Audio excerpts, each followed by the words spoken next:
Good morning, everyone. Our topic of discussion is about expunging from the record.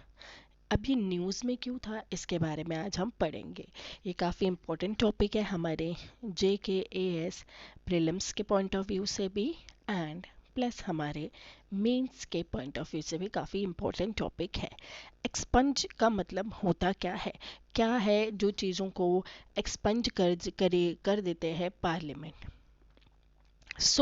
ये सब जानने से पहले हमें पता होना चाहिए कि एक्सपंज का वर्ड का मतलब क्या होता है। एक्सपंज वर्ड का मतलब हो जाता है किसी चीज़ को, किसी वर्ड को, किसी सेंटेंस को क्या करना, रिमूव करना या फिर उस वर्ड को डिलीट करना। ओके, इनको डिलीट करना। अब इन चीज़ों को डिलीट क्यों किया जाता है? इन चीज़ों को इसलिए डिलीट किया जाता है जो ऐसे वर्ड्स पार्लियामेंट में बोले जाए जो ऑफेंसिव हो।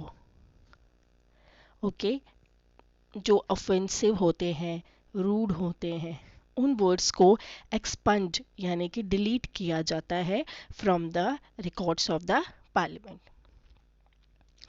सो एक portion of the speech delivered by the opposition leader in the Lok Sabha on February 7th, 2023 were expunged from the records of the parliament. Lok Sabha में स्पीच हुई थी, अपोजिशन लीडर्स ने कुछ ऐसे वर्ड्स बोले गए थे पार्लियामेंट में, उनको एक्सपंज किया गया from the record of the parliament by the speaker. अब जो वर्ड एक्सपंज करने होते हैं ना, उसका जो अधिकार होता है वो कौन करता है? उसको एक्सपंज स्पीकर करता है under rule 380। Okay, under rule 380 of the parliament. 380 of the parliament 380 जो रूल है उसके अकॉर्डिंगली स्पीकर जो है एक्सपंज कर देता है। What are the rules? अब रूल्स एक्सपेंजिंग रिकॉर्ड को मतलब क्या रूल्स है expunging from the record? Article 105 section clause 2 बोलते हैं कि इंडियन कॉन्स्टिट्यूशन में मेंबर ऑफ पार्लियामेंट को इंजॉय करते immunity from the court proceeding from their statement in parliament. अब देखो, जो आर्टिकल 105 के बारे में बात करते हैं, ये क्या है?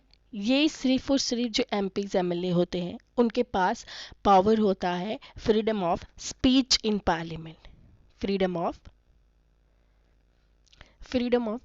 Speech. Okay, freedom of speech article 105। वैसे ही आपको पता होगा आर्टिकल 19 जो है वो भी तो फ्रीडम ऑफ स्पीच देता है, बट वो जो फ्रीडम ऑफ स्पीच दे रहा है ना, फ्रीडम ऑफ स्पीच जो वो दे रहा है वो सिर्फ इंडियन सिटीजन्स को है।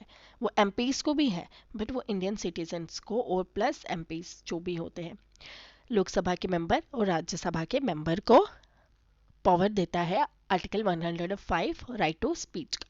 बट आर्टिकल 105 सिर्फ और सिर्फ MPs MLA जो लोकसभा के मेंबर्स होते हैं और राज्यसभा के जो मेंबर होते हैं उनके पास होता है आर्टिकल 105। ये सिटीजन्स के पास नहीं होता। और जैसे ही जो पार्लियामेंट सेशन खत्म हो जाता है उसके बाद ये आर्टिकल जो है ये बाहर यूज़ नहीं कर सकते। जो पार्लियामेंट मेंबर्स होते हैं वो बाहर ये वाला आर्टिकल यूज़ नहीं कर सकते, तब उनके पास सिर्फ और सिर्फ आर्टिकल 19 रहता है। अनपार्लियामेंट वो। अब हम बात करते हैं कि कौन से रूल्स हैं। देखिए, आर्टिकल जो 380 है ना, ये आपको याद रखना है, ये स्पीकर के पास पावर होता है कि वो कोई भी वर्ड को एक्सपंज कर सकता है, एक्सप्रेशन को एक्सपंज कर सकता है जो कि किसी को डिफेम करते हैं। कोई किसी को डिफेम करते हैं तो अनपार्लियामेंट्री होते हैं और अनडिग्निफाइड होते हैं। ठीक है, अनपार्लियामेंट्री एक्सप्रेशन की बात करते हैं। लोकसभा सेक्रेटेरिएट ने क्या किया है, एक बल्कि वॉल्यूम ऑफ अनपार्लियामेंट्री एक्सप्रेशन यानी कि एक बुक रखे हुए है जिसमें अनपार्लियामेंट्री एक्सप्रेशन के बारे में लिखा हुआ है। और इसमें लिखा हुआ है कि जो वर्ड ऑफेंसिव हो, जो अच्छे वर्ड्स नहीं हो, जो उनको क्या कर दिया जाएगा, उनको एक्सपंज कर दिया जाएगा। एक्सपंज यानी कि उसे डिलीट कर दिया जाएगा। और उसके बारे में बाहर भी जो भी अगर उसकी रिकॉर्डिंग हो रही हो तो वहाँ से भी उन वर्ड्स को क्या किया जाएगा, डिलीट कर दिया जाएगा। अब मैंने आपको बता दिया कि आर्टिकल 380 के बेसिस पे ही रिकमेंडेशन दी जाती है रिपोर्टिंग सेक्शन को। फिर उसके बाद जो है उस सेंटेंस को, उस वर्ड को डिलीट किया जाता है बाय स्पीकर। ठीक है, स्पीकर उसे डिलीट कर देता है। सो ये था हमारा एक्सपंजिंग वाला, जो कि काफ़ी इंपॉर्टेंट है, तो आपको पता होना चाहिए एक्सपंज का मतलब क्या होता है। और अगर आपसे पूछे, अगर आपसे वन डे एग्जामिनेशन में भी कोई पूछे कि आर्टिकल 105 जो है वो किसके पास है, वो मेंबर ऑफ पार्लियामेंट के पास है पावर कि वो जो है पार्लियामेंट सेशन के दौरान right to freedom of speech को इंजॉय करते हैं। बट आर्टिकल 19 भी उनके पास है, बट वो आर्टिकल 19 जो है वो उसका इस्तेमाल नहीं करते, आर्टिकल 105 का इस्तेमाल करते हैं मेंबर ऑफ पार्लियामेंट में। ओके, ये सिर्फ सेशन के दौरान ही यूज़ कर सकते हैं, ठीक है। सो ये था हमारा इम्पोर्टेंट टॉपिक जो कि एक्सपेंजन से रिलेटेड, और ये काफ़ी ज़्यादा न्यूज़ में था। सो होपफुली आपको अच्छा लगा हो। मिलते हैं नेक्स्ट वीडियो में। Thank you and bye bye.